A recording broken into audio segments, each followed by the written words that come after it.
Muito do que é chamado de adoração não é adoração. Mensagem de Aidan Wilson Tozer. Disse a mulher: Senhor, vejo que é profeta. Nossos antepassados adoraram neste monte, mas vocês, judeus, dizem que Jerusalém é o lugar onde se deve adorar. Jesus declarou: Creia em mim, mulher. Está próxima a hora em que vocês não adorarão o Pai nem neste monte, nem em Jerusalém. Vocês, samaritanos, adoram o que não conhecem. Nós adoramos o que conhecemos, pois a salvação vem dos judeus. No entanto, está chegando a hora, e de fato já chegou, em que os verdadeiros adoradores adorarão o Pai em espírito e em verdade. São estes os adoradores que o Pai procura. Deus é espírito, e é necessário que os seus adoradores o adorem em espírito e em verdade. João capítulo 4, versículos 19 a 24. Todo o conteúdo da Bíblia nos ensina que Deus não precisa de nada, mas deseja a adoração de seus filhos. Esta conclusão é mais que uma questão de textos que a comprovem. Nosso Senhor mesmo disse claramente e com firmeza quando esteve sobre a terra: Adore o Senhor, o seu Deus, e só a Ele preste culto. Lucas capítulo 4, versículo 8. Não há uma tribo sequer em todo o mundo que não tenha algum tipo de religião e alguma forma de adoração. Homens e mulheres têm um instinto para adorar. Certa vez escrevi um editorial no qual expus meu sentimento de que, quando um homem se coloca de joelhos e estende as suas mãos dizendo: Pai nosso que estás nos céus, está fazendo o que é natural para ele. Um senhor de idade, quando leu o editorial, discordou veementemente dele e escreveu que somente um editor completamente liberal diria que a adoração é uma coisa natural para a humanidade. O fato é que Deus nos fez para adorá-lo, e se não tivéssemos caído com Adão e Eva, a adoração seria para nós a coisa mais natural do mundo. Pecar não foi algo natural para Adão e Eva, mas eles desobedeceram e caíram, perdendo seu privilégio de comunhão perfeita com Deus, o Criador. O pecado é algo antinatural. Deus nunca desejou que ele fosse parte de nossa natureza. O breve resumo desta questão importante é que Deus ainda deseja adoração. Mas devemos aprender que não podemos viver à nossa maneira e adorar a Deus como quisermos. Você já observou as palavras de nosso Senhor Jesus Cristo quando se referiu a certo grupo de religiosos em seus dias com o comentário: Eles adoram o que não conhecem? João capítulo 4, versículo 22. Ouso dizer a você que Jesus estava enfatizando uma verdade contundente sobre a adoração. É totalmente possível para seres humanos reconhecer formas de adoração separadas de Cristo e da salvação que Ele oferece. Preciso ir um pouco mais adiante dessa declaração para destacar uma verdade semelhante e paralela. A experiência religiosa autêntica é completamente possível separada de Cristo. No entanto, espero que você não esteja me interpretando mal e acusando-me de heresia.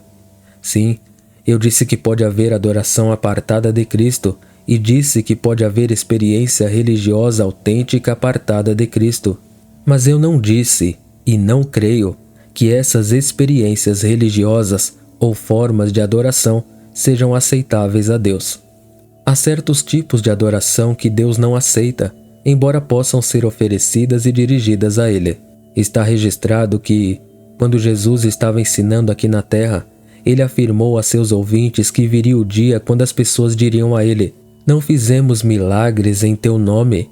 Não falamos por Ti nas esquinas das ruas? Você se lembra da gravidade e da nitidez de sua resposta? Não os conheço, nem sei de onde são vocês. Afastem-se de mim. Lucas capítulo 13, versículos 26 e 27 e Mateus 7, versículos 22 a 24. Homens e mulheres nesta terra nunca deveriam se enganar sobre a realidade da verdadeira adoração, que sempre deve ser em espírito e em verdade.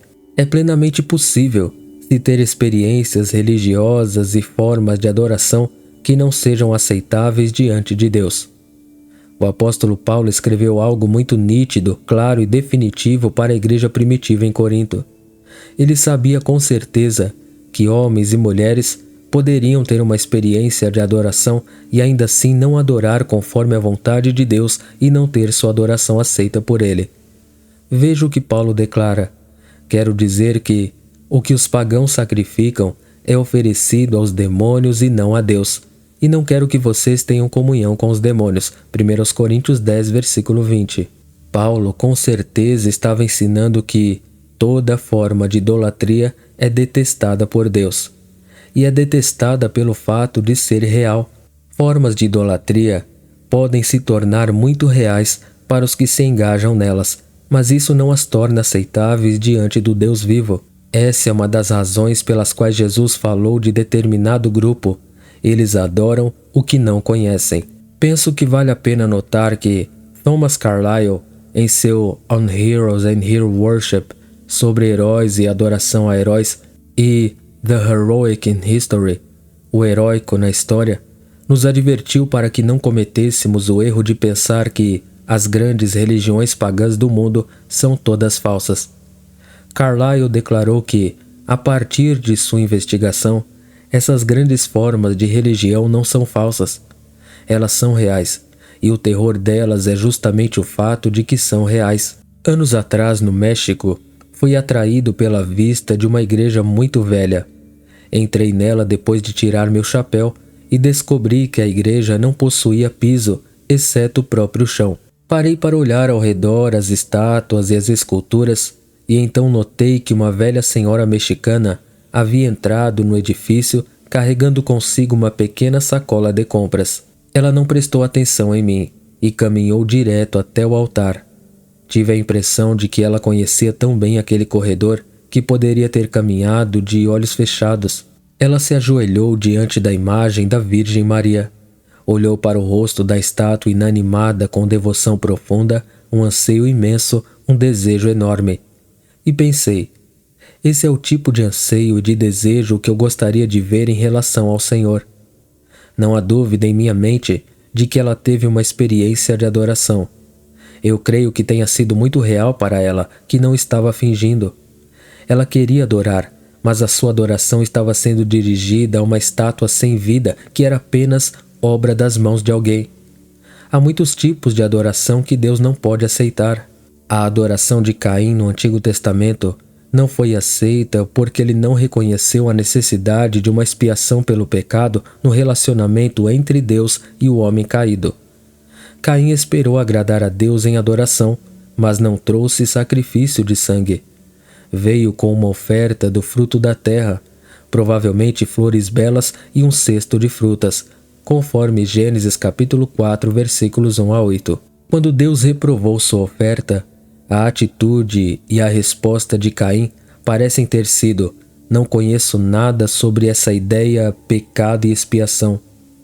A rejeição de Deus à sua oferta e a aceitação dele aos primogênitos do rebanho de Abel deixaram Caim com tanta raiva que ele saiu e matou o próprio irmão. O tipo de adoração que Caim ofereceu a Deus tem 3 defeitos graves. Primeiro, a ideia equivocada de que Deus é um tipo diferente de Deus daquele que ele de fato é. Isso tem a ver com a pessoa e o caráter do Deus soberano e santo. Como alguém pode adorar a Deus de modo aceitável sem saber que tipo de Deus ele realmente é? Caim com certeza não conhecia o verdadeiro caráter de Deus. Ele não acreditava que a questão do pecado do homem era eternamente importante para Deus.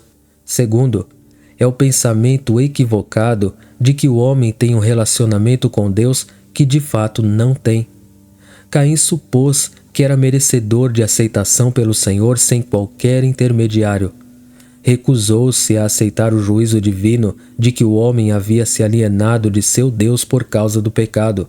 Terceiro, Caim, no registro do Antigo Testamento, e com ele uma multidão incontável de homens e mulheres desde então, supôs equivocadamente que o pecado é muito menos sério do que realmente é. O registro é claro: se homens e mulheres simplesmente olhassem para ele e o considerassem. Deus abomina o pecado porque é um Deus santo. Ele sabe que o pecado encheu o mundo de tristeza e dor, privando-nos de nosso principal propósito e alegria na vida, a alegria de adorarmos o nosso Deus. O tipo de adoração oferecido por Caim é inadequada, sem significado real. Observando a questão em nossos dias, à luz do Novo Testamento, eu lhe asseguro que não gastaria sequer 1 hora em qualquer igreja que se recusasse a ensinar a necessidade do sangue da propiciação pelo pecado por intermédio da cruz e dos méritos da morte de nosso Senhor Jesus Cristo. Outro tipo de adoração inaceitável é simbolizado pela atitude dos samaritanos na Bíblia. A história do Antigo Testamento revela que Jeroboão, o primeiro rei de Israel, depois de ter se tornado o reino do norte, estabeleceu 2 locais para adoração.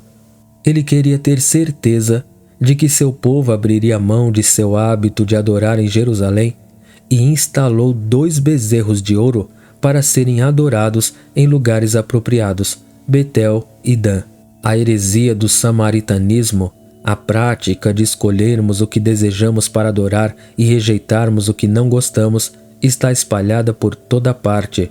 Na verdade, ela abriu todo um novo campo para a psicologia aplicada e para o humanismo sob uma variedade de disfarces religiosos. Nesse contexto, homens e mulheres se colocam como juízes daquilo que o Senhor disse. Em vez de se porem de joelhos e deixar que o Senhor os julgue, eles ficam com orgulho e julgam o Senhor. Tem o relato de um encontro de jovens realizado em uma grande e famosa igreja de Toronto. O palestrante convidado foi trazido à cidade para que pudesse dar o seguinte conselho aos jovens da igreja moderna: não acreditem em nada na Bíblia que não combine com a sua própria experiência. Se você está entre os que são seletivos, talvez tenha escolhido as belezas da natureza como meio pelo qual se concentra para adorar. Ou talvez seja da opinião de que a adoração vem através da música e converse sobre música que eleva a mente e conduz a alma para perto de um êxtase. Agora que mencionamos a natureza e a inclinação de alguns para deixar que a adoração comece e termine ali, eu gostaria de introduzir algo neste ponto. Se você realmente se dedicar ao estudo, descobrirá que o Antigo Testamento é uma maravilhosa rapsódia sobre a criação natural. Comece com Moisés, e quando passar da ordem levítica, o encontrará em sua consciência nítida da presença de Deus em toda a criação. Prossiga até o livro de Jó, e nas partes finais ficará impressionado com a sublimidade da linguagem que descreve o mundo ao nosso redor. Então vá até os Salmos e encontrará Davi literalmente dançando com enorme prazer ao contemplar as maravilhas do mundo de Deus. Leia Isaías e encontrará as imagens mais sublimes. Não se trata nem de fantasia nem de capricho, mas de uma apresentação das maravilhas da criação à medida que o profeta as observava. Esses homens, que foram alguns dos mais santos e consagrados da antiguidade, revelaram em seus escritos que estavam intensamente apaixonados por toda a beleza natural ao seu redor, mas sempre viam a natureza como obra de um Criador todo-poderoso, todo sábio e glorioso. Permita-me agora mais uma observação sobre nossa civilização e nossa sociedade. Considero um fato triste e lamentável que homens e mulheres hoje sejam como leões de zoológico nascidos em cativeiro. Eles nascem em hospitais, andam sobre calçadas de concreto, respiram muito ar poluído e são finalmente levados de volta ao hospital para morrer. Nunca têm a oportunidade de colocar seus pés no solo. Com que frequência vivemos uma situação onde podemos sentir os impulsos da natureza comunicados ao nosso ser? Raramente erguemos nossos olhos para olhar para o céu de Deus, exceto quando o avião passa ou quando nos perguntamos se deveríamos calçar nossas botas. Em meio às muitas maravilhas criadas ao nosso redor, quase que inconscientemente temos perdido a capacidade de nos maravilharmos. Se o Espírito Santo viesse novamente sobre nós como no passado, visitando congregações com o sopro doce e ao mesmo tempo ardente de Pentecostes, seríamos cristãos melhores e almas mais santas.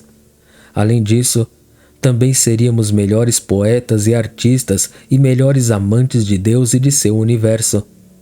Homens e mulheres continuam tentando convencer-se de que há muitas formas e maneiras que parecem corretas na adoração, mas Deus, em sua revelação, nos disse que Ele é Espírito e aqueles que o adoram devem adorá-lo em espírito e em verdade.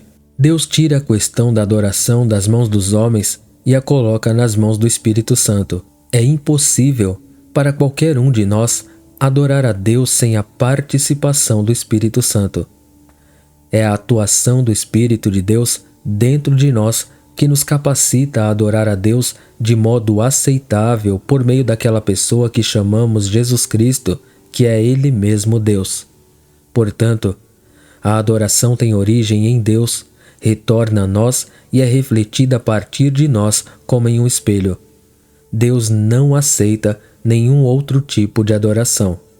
Vivemos em um tipo de mundo misto, no qual muitas pessoas não estão certas em que crer ou em quem não crer.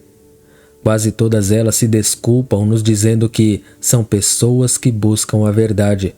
Algumas igrejas fazem a seguinte propaganda: você não tem de acreditar em nada, apenas seja alguém que busca a verdade.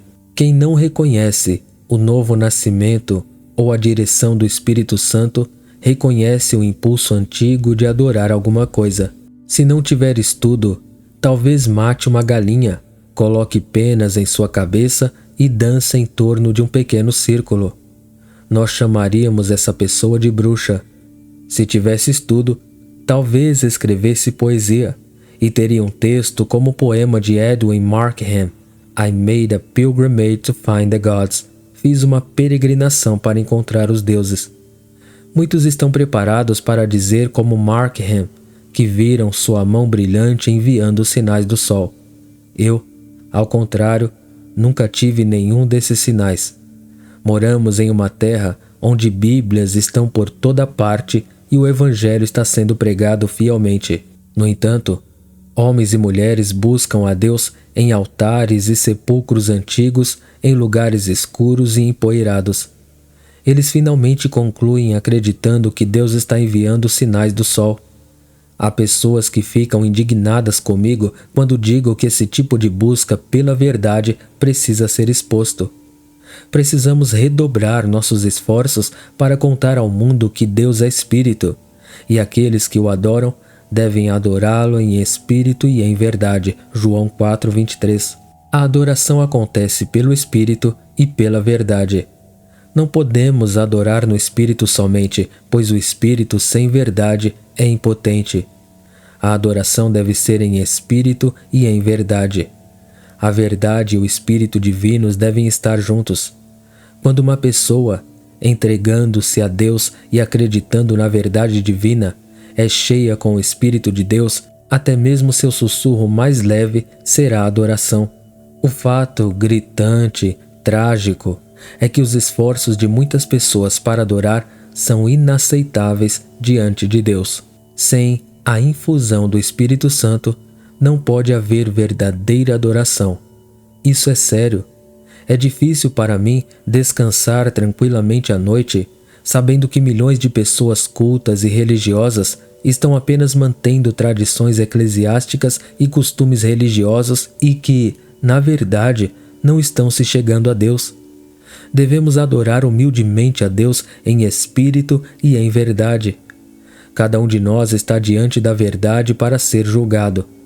Será que agora ficou claro que a presença e o poder do Espírito Santo de Deus, longe de ser um luxo opcional na vida dos cristãos, são uma necessidade?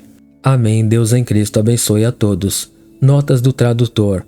Thomas Carlyle, 1795 a 1881, foi um escritor, historiador, ensaísta e professor escocês, adepto da ideia de que a história poderia ser interpretada através da vida dos heróis. E Edwin Markham, 1852 a 1940, era um poeta norte-americano.